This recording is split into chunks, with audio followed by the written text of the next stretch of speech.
কেন নামাজ পড়ো না ভাইয়া?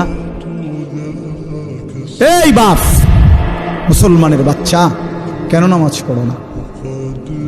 ছেলেরা আমার, কেন নামাজ পড়ো না? কেন নামাজ পড়ো না? মালিক আর কেমনে বললে নামাজ পড়তে?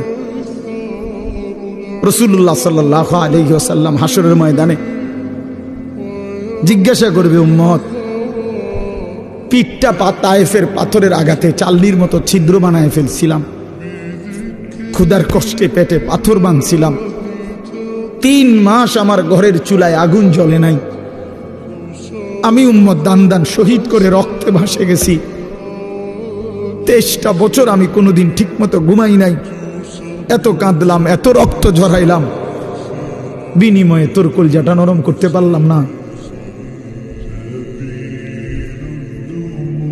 তোর দিলটা নরম করতে পারলাম না উম্মত।